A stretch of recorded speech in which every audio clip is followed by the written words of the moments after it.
Assalamu alaikum. How are you guys? I hope everybody is good.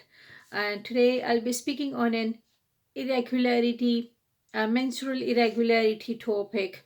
The most common cause is polycystic ovarian syndrome.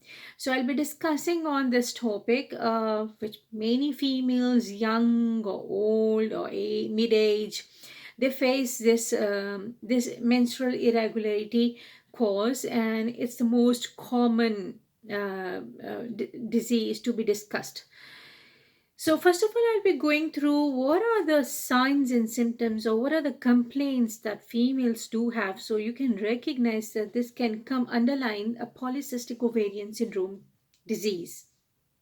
Number one, it can the person, the female can have irregular periods. Irregular periods, as described in my previous video, that that the menstrual period is before either 21 days or more than 40 days, and happens for more than 3 months, or completely no periods for 3 months. That is under the label of irregular periods. Number one, the cause can be irregular periods.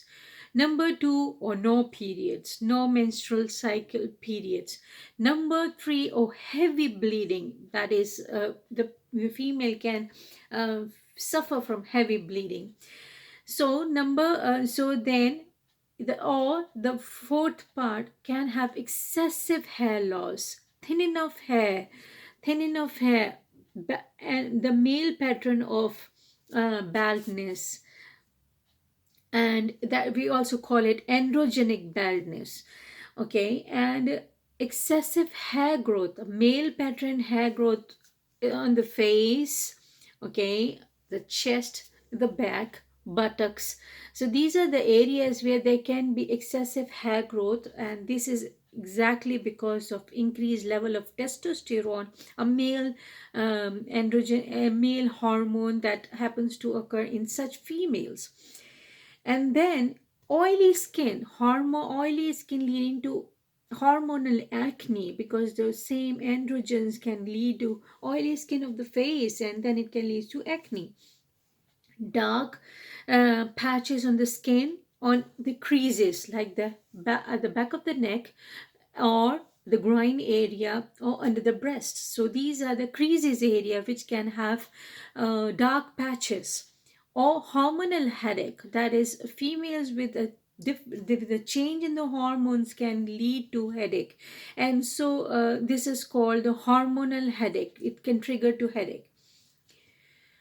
Okay, now these are the different complaints that females can face, and the different signs and symptoms that females of any age can face, and they can recognize if any one of you are facing from any of these.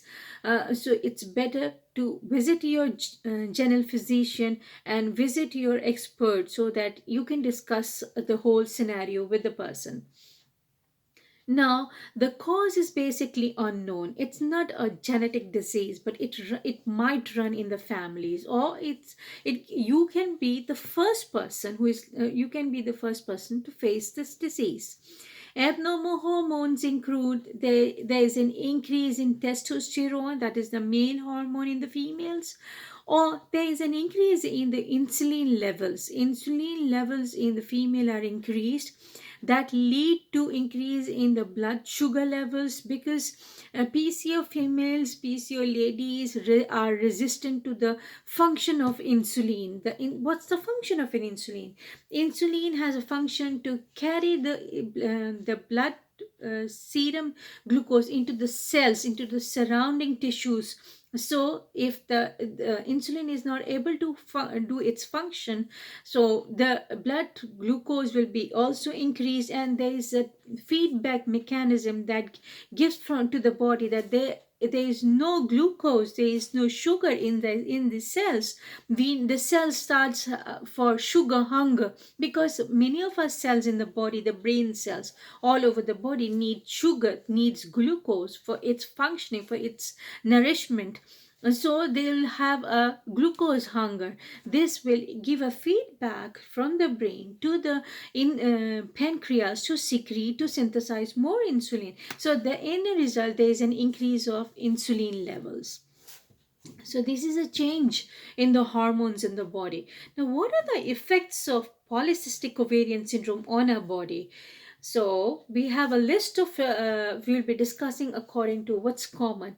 Number one, uh, it will cause irregular periods because there is an irregularity of ovulation. Ovulation is the release of egg from the ovaries to the fallopian tube and then to the uterus. So there is a delay or there is an irregularity in the release of the egg, the ovulation. This irregularity leads to irregular periods, and this irregular period, this irregular ovulation leads to infertility. So number one, female with PCO can deal with infertility. Number two, now since there is an increase of blood glucose levels and still the cells are the cells, the body units, the brain cells, the tissue level, at the tissue level, cells are having a glucose hunger, and but there is a lot of glucose, there's a lot of sugar in the blood, so that leads to increase in the insulin level. This whole cycle leads to a disease which is called diabetes mellitus. Can occur diabetes mellitus. So the person with PCO can have diabetes mellitus type 2. And and there can be there can be a rise of bad cholesterol, which is medically termed as LDL, and you can see it in your lab reports, LDL. So that low density lipoprotein. So this is a bad cholesterol. The good cholesterol, this is raised. Then the good cholesterol, which is HDL, high density lipoprotein, this is reduced. So the good one is less and the bad one increases. So this increases your blood cholesterol levels, and triglycerides are all increased. In short, your lipid profile gets deteriorated or gets bad. So then we have two pictures. There are increased cholesterol, you have blood sugars increased, so there are increased risk of heart diseases again. A combination of increased cholesterol, increased LDL and blood sugars, and then diabetes, and then heart disease, as a collective, it's now called metabolic syndrome. So females with PCO can lead to metabolic syndrome. Now, these are the common diseases. The third common is depression. Why? Because females with PCO have more tendency to be obese.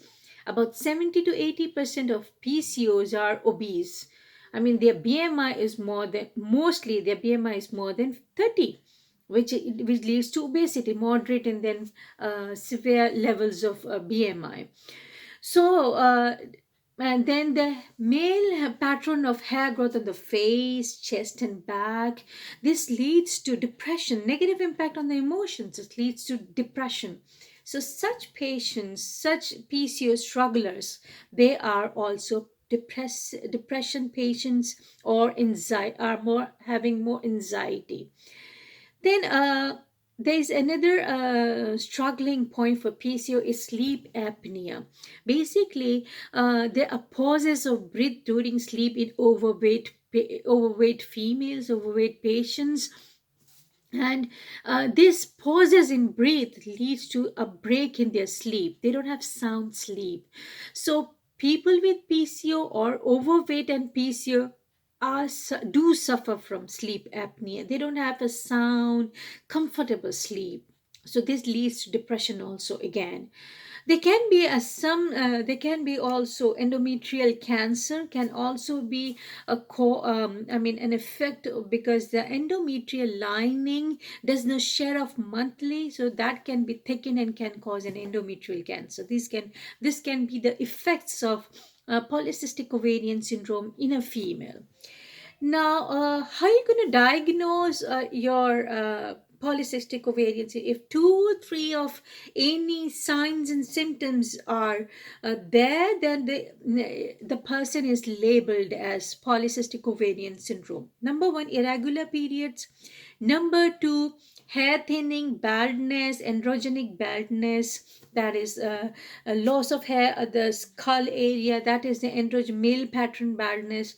Number three, there is abnormal hair growth over the face, chest or back, that is male pattern again. Number three, increase of hormones like androgens, testosterone. So again, that if and when on pelvic examination might be the ovaries are palpable due to the cyst over there. On ultrasonic examination, uh, cysts might be present in the ovary, one or two, I mean in either one of the ovary or the other of the ovary.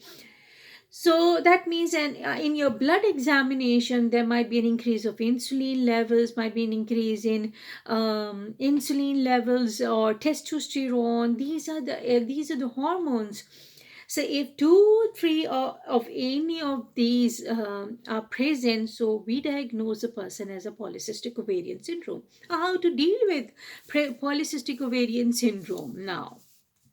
If a person is first of all, we advise to the person or the female to have a change in a lifestyle, in a dietary pattern. Should go for a healthy diet. I mean, leave all the sugary items, leave all the high glycemic index diet. They should, I mean, replace it to the healthy options, to the from the white to the brown options, from low carb, from high carb to low carb, from high glycemic index diets to low glycemic index diets. And we can switch we can switch to vegetables, to fruits of low glycemic index. We can switch to whole grains. There's a long list, and we can go towards red meat and fish, because in chicken these days, we have heard a lot of that there are hormones injected into into the chicken. So I don't advise at all to females who are struggling with PCOS to go for such large size farm chickens, which are being injected for their growth. So that means the dietary pattern should be changed, a lifestyle pattern should be changed, a good sleep, there should be a good sleep. Now, there should be an exercise, moderate intensity exercise, 30 minutes and almost 3 days a week. It's adequate, and if you can go for more than that's fine. 30 minutes is adequate. And this weight loss will increase your insulin level, weight loss will increase, will I mean will decrease the insulin level, blood sugar levels, will decrease the cholesterol, LDL, and increase the HDL, that is the good cholesterol will be increased, and the bad cholesterol will be decreased. Your lipid profiles will be better, your blood sugars will be better, your blood loss. Now, about a blood loss of 5 to 10 weight loss of 5 to 10 percentage will regularize your menstrual periods. That means 5 to 10% of weight loss will help you in the regularity of your menstrual cycle. Lifestyle change, dietary pattern change can help you a lot. And then those ladies who are dealing with pregnancy, it's important that even if they are pregnant, by giving them ovulation medications and hormone pills for regularizing the periods, and the ovulation medications, they should know that they should also go through all the lifestyle and exercise pattern. Why? Because it's important so that they should not face the complications of gestational diabetes mellitus or gestational high blood pressure eclampsia, because you will have a lot of other complications to the fetus as well as to the mother, that the gestational diabetes mellitus do cause, or the high blood pressure during the pregnancy can cause to the fetus or the mother. And again, miscarriages and abortions are the complications again for mothers with PCOS. So it's important, or premature deliveries is also very important for mothers with the PCOS. So it's important to have a change in the lifestyle, change in the dietary pattern, and include exercise. These are the three important points. Now, females struggling with pregnancy or infertility, they are normally asked to have a change in their lifestyle, and then they're giving the hormonal pills so that their menstrual cycles or birth control pills that contains estrogen and progesterone, so that their cycle is regularized. They're given so that their ovulation is monitored, and then they can be pregnant. And then their pregnancy is also monitored for the complications of miscarriage, of abortion, or of gestational diabetes mellitus, or high blood pressures, because these are all the causes or are the complications that should be monitored during the whole course of pregnancy. So it's important to monitor PCO for pregnancy, or even if you are not struggling for pregnancy, how to manage it, because you are more prone for metabolic syndrome, diabetes mellitus, heart diseases. So it's important to monitor yourself, check your diet, your exercise pattern, and then carry out your life. So this was the whole description, how to recognize this disease, to take actions according to it. Whatever life status you are, you can take your actions according to it. Thank you.